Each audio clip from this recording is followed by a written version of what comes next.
धनबाद समाहरणालय सभागार में जिला निर्वाचन पदाधिकारी सर डीसी माधवी मिश्रा ने लोकसभा चुनाव 2024 की अधिसूचना को लेकर प्रेस वार्ता का आयोजन किया। प्रेस वार्ता में एसएसपी एचपी जनार्दन भी उपस्थित रहे। प्रेस वार्ता का आयोजन कर डीसी ने कहा कि जिला प्रशासन स्वतंत्र एवं निष्पक्ष चुनाव संपन्न करने के लिए पूरी तरह से तैयार है। उन्होंने बताया कि अधिसूचना जारी होते ही उम्मीदवार नामांकन पत्र खरीद कर जमा कर सकेंगे। नामांकन दाखिल करने की अंतिम तिथि 6 मई 2024 को दोपहर 3 बजे तक है। नामांकन सुबह 11 बजे से दोपहर 3 बजे तक किया जाएगा। 7 मई को नामांकन पत्रों की स्क्रूटनी की जाएगी। वहीं 9 मई तक नाम वापस लेने की अंतिम तिथि रहेगी। साथ ही उन्होंने बताया कि धनबाद में 25 मई को सुबह 7 बजे से संध्या 5 बजे तक मतदान निर्धारित है। वहीं बूथों पर भी मतदाताओं के लिए मूलभूत सुविधाओं की व्यवस्था की गई है। एसएसपी ने कहा कि स्वतंत्र एवं निष्पक्ष चुनाव कराने के लिए को लेकर बेहतर पुलिस की व्यवस्था आज से हमारा धनबाद लोकसभा क्षेत्र के लिए नामांकन का प्रक्रिया शुरू हो रहा है।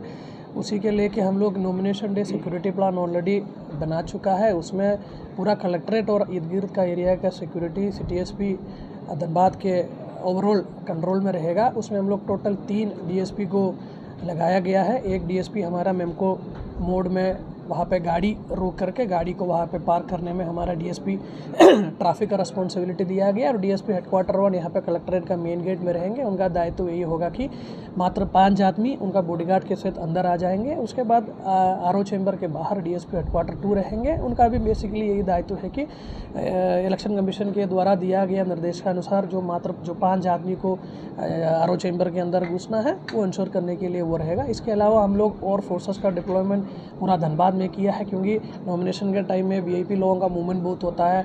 जैसे भी आप लोग जान रहे हैं कि 30 तारीख को राजस्थान का सीएम आ रहा है और 1 तारीख को हमारा झारखंड का सीएम आ रहा है। उसको लेके भी हम लोग अलग से हेलीपैड का सुरक्षा के लिए भी फोर्स का डिप्लॉयमेंट किया है और आने वाला रास्ता में भी हम लोग फोर्स डिप्लॉयमेंट किया है। और यहाँ पे आम नागरिक को कोई दिक्कत नहीं होने के लिए एक ट्रैफिक प्लान का भी व्यवस्था हम लोग किया है। और ट्रैफिक सुचारू रूप से चलाने के लिए अलग से हम लोग ट्रैफिक जवान लोगों का भी तैनाती किया गया है।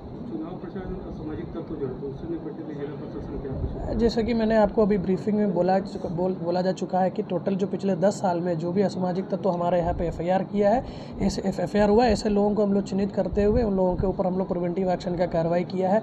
कुछ लोगों के ऊपर निगरानी प्रस्ताव भेजा है, कुछ लोगों के ऊपर सीसीआई का प्रपोजल हम लोग भेजा है, कुछ को हम लोग गुंडा पंजी में ऐड किया है। इसके अलावा कुछ लोगों के ऊपर जो एफआईआर नहीं हुआ है, जो हम लोगों को लग रहा है कि इलेक्शन को प्रभावित कर सकता है, ऐसे लोगों को भी चिन्हित करते हुए इन लोगों के ऊपर हम लोग प्रिवेंटिव एक्शन किया गया है। और हम लोगों की यही कोशिश है कि किसी भी तरीके का कोई भी आदमी यहाँ पे इलेक्शन का वो जो शांतिपूर्ण तरीके से जो होना है उसको इन्फ्लुएंस ना करे, पब्लिक को इन्फ्लुएंस ना करे, चाहे वो पावर यूज़ करते हुए हो या अपना पैसा के बल पर हो। ये भी रोकने के लिए हम लोग पूरी तरीके से तैयार है। टोटल हमारा 63 एफएसटी का टीम 3 पाली में हमारा काम कर रहा है। टोटल 63 हमारा एसएसटी का भी टीम 3 पाली में काम करेंगे। इसके अलावा हमारा बॉर्डर में हमारा चेक पोस्ट है, इंटर स्टेट चेक पोस्ट है, इंटर डिस्ट्रिक्ट चेक पोस्ट है।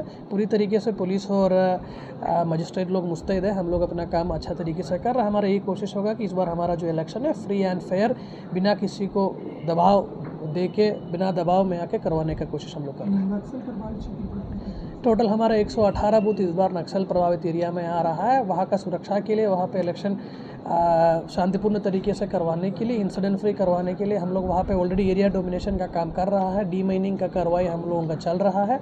हम लोग वहाँ पे पूरा इलेक्शन इस बार सीपीएमएफ के बल पर करवाएंगे। सीआरपी और जो बीएसएफ का टीम आएंगे उन लोगों से हम लोग करवाएंगे। और एरिया डोमिनेशन के लिए और नक्सल अभियान के लिए भी हम लोग अलग से फोर्स मिल रहा है। हम लोगों का पूरा यकीन है कि इस बार इलेक्शन हम लोग बिना कोई इंसिडेंट का करवाएंगे।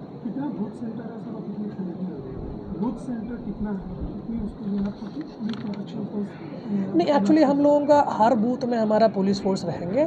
हम लोग बूथ को क्रिटिकल और नॉर्मल में डिवाइड कर रहा है। क्रिटिकल बूथ में इलेक्शन कमीशन का कहना है कि आपको फर्स्ट प्रायोरिटी सीपीएमएफ को देना है।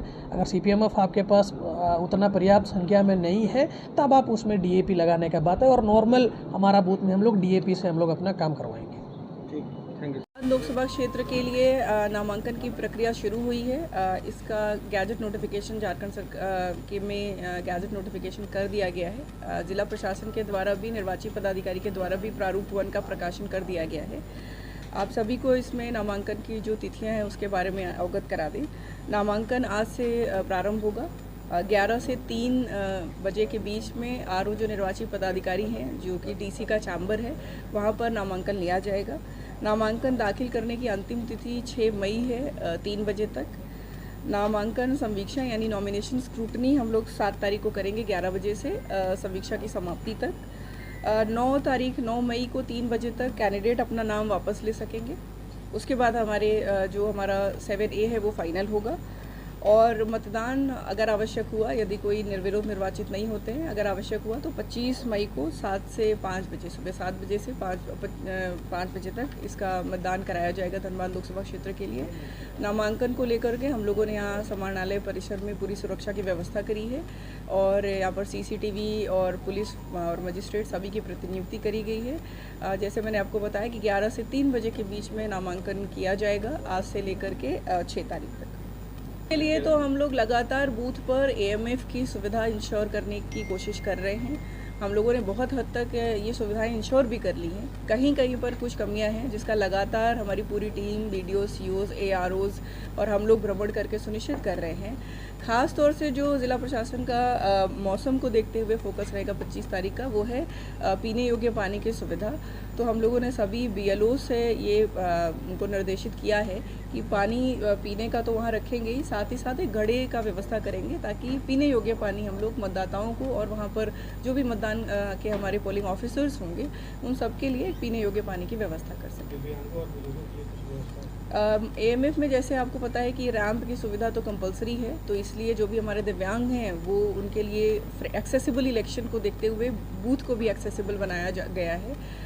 जो बुज़ुर्ग हैं और दिव्यांग, जो ऐसे दिव्यांग हैं जो 40% प्लस डिसेबिलिटी रखते हैं, या हमारे जो ऐसे बुजुर्ग मतदाता हैं जो 85 प्लस हैं, उनके लिए चुनाव आयोग की तरफ से होम वोटिंग का भी ऑप्शन दिया गया है, जिसमें हमारे BLOs और सुपरवाइजर्स अपने लेवल पर एक्सरसाइज कर रहे हैं। बहुत सारे हमारे पास आवेदन आ भी रहे हैं जो बूथ पर आने के लिए सक्षम हैं, लेकिन अगर असक्त हैं थोड़े बहुत, तो उनके लिए ज़िला प्रशासन पर बूथ पर व्हील चेयर, ट्राईसाइकिल और एक टोटो या ऑटो, इस प्रकार के वाहनों की भी व्यवस्था कर रहा है। वो भी हम लोग टैगिंग कर रहे हैं। तो किसी भी परिस्थिति में ज़िला प्रशासन ये इंश्योर कर रहा है कि कोई भी वोटर हमारा छूटे नहीं, चाहे वो किसी भी परिस्थिति में हो। हम लोग चाहते हैं, पूरा प्रयास कर रहे हैं कि वोटर हमारा बूथ पर आए और अपने मताधिकार का प्रयोग करें।